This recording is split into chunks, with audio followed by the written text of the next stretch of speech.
My name is Nancy Wilson. Welcome to Wilson Counseling.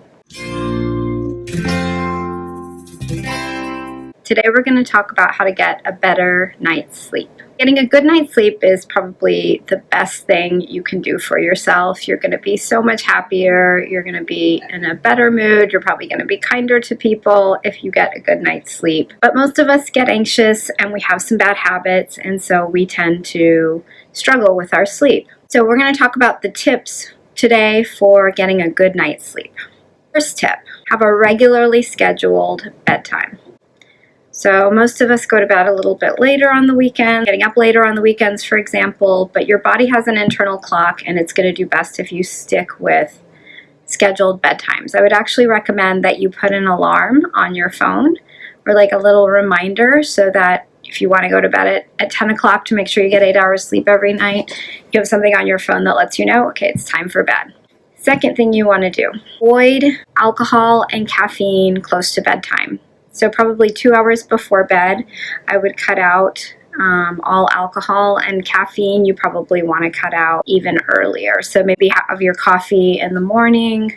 I would try to avoid afternoon caffeine intake. Exercise is really helpful for a good night's sleep. So the third tip is to make sure you're exercising. It helps wear your body out a little bit. It gives you a lot of really good energy early in the day.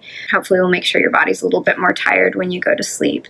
If you exercise right before bed, the trouble with that is that generally you're going to get that jolt of energy before you sleep, whereas you really want to be preparing your body to just calm down and chill out before bed. You also want to avoid a lot of blue light before bed, so that would include any screens, phones, iPads, or even avoid television in the hour before bedtime. You're better off doing other routines and rituals like reading a book, taking a hot bath, other things that are relaxing and not signaling to your brain that it's time to be awake and stay awake.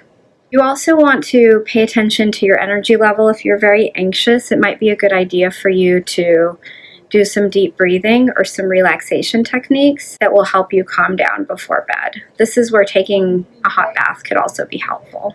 Next, I would say you really want to focus on reducing naps. A lot of people get so tired at night and don't sleep well, and so they end up taking a nap in the middle of the day, but that's actually not healthy. Go to bed earlier and get your sleep at night. If you need to and you're having trouble sleeping at night, some people find melatonin is helpful. It's just a natural way for some people to kind of induce that tired feeling that helps them sleep.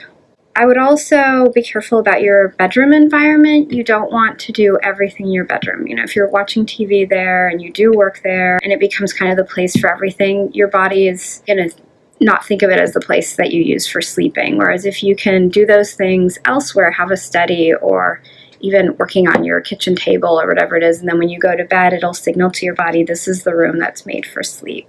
I would also recommend that you sleep in a cooler room.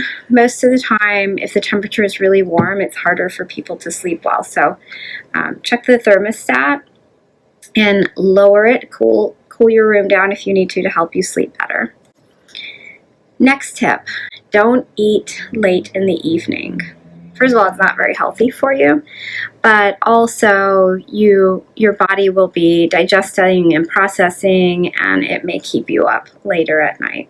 So try not to eat after a certain time. If you go to bed, for example, at 10, I would probably stop eating by 8 o'clock. Do whatever you need to do to get a good night's sleep, because this is the best thing you could do for both your physical health and your emotional health.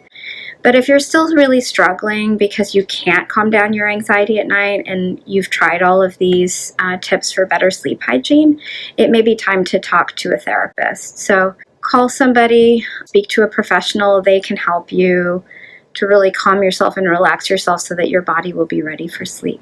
I hope those tips were helpful and that you guys have a wonderful night's sleep. Take care.